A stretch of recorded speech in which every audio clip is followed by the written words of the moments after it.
क्रांतिदर्शी युग ऋषि वेद मूर्ति तपोनिष्ठ पंडित श्री राम शर्मा आचार्य एवं परम वंदनीय माता भगवती देवी शर्मा द्वारा भाष्यकृत 108 प्रमुख उपनिषदों के अंतर्गत ज्ञानखंड में बृहदारण्यक उपनिषद का स्वाध्याय करेंगे। तृतीयं ब्राह्मणम, तृतीय ब्राह्मण के प्रथम मंत्र में उपनिषद के ऋषि लिखते हैं।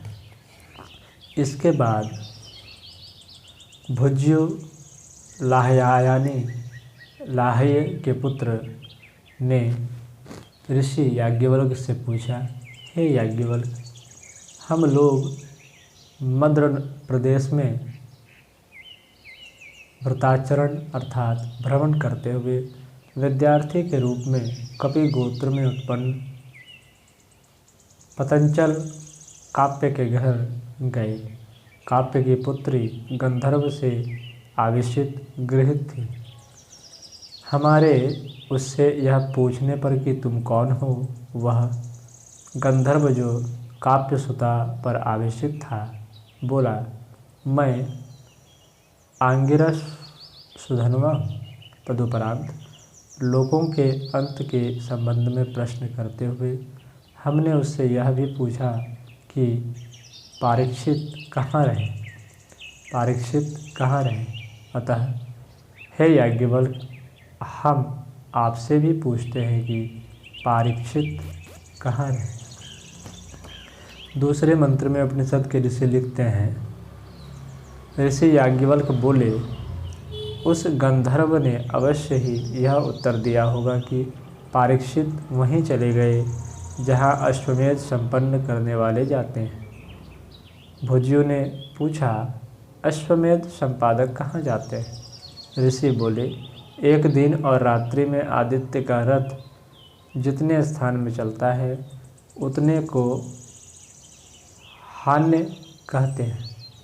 ऐसे 32 हान्य परिमाण वाला वह लोक है। उस लोक को चारों ओर से पृथ्वी और उस पृथ्वी से दुगुना समुद्र उसे घेरे हुए हैं। उन अंड कपोलों के बीच में छुरे की धार अथवा मक्खी के पंख जितना चौड़ा आकाश अथवा प्रवेश मार्ग है।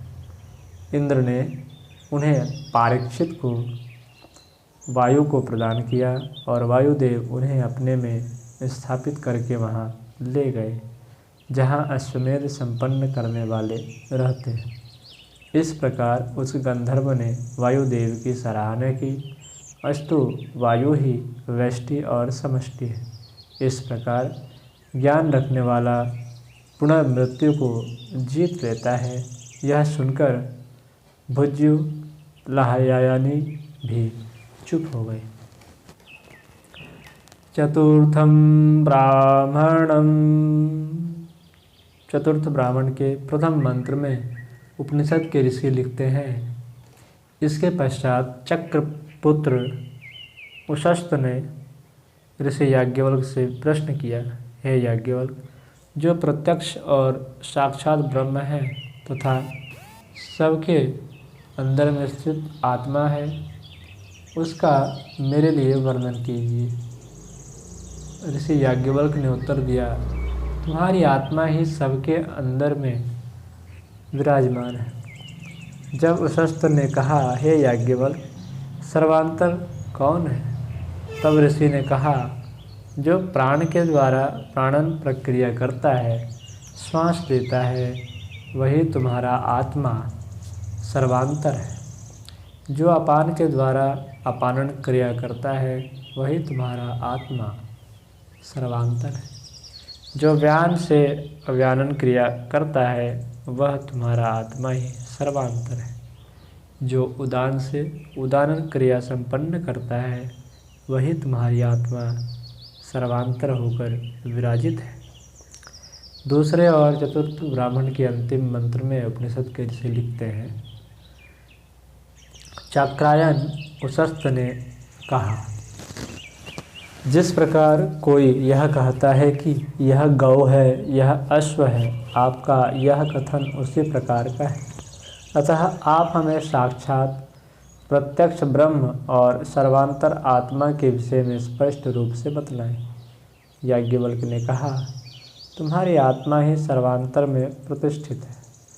दृष्टि के दृष्टा को देख सकना, श्रुति के श्रोता को सुन सकना, मति के मनता को मनन करना और विज्ञाति के विज्ञाता को जान सकना तुम्हारे लिए असंभव है। तुम्हारा यह आत्मा ही सर्वांतर है। इसके अतिरिक्त सब नाशवान और दुख का कारण है। यह सुनने के पश्चात उशस्त मौन हो गए। आज की कक्षा में इतना ही। अगली चर्चा हम लोग अगली कक्षाओं में करेंगे।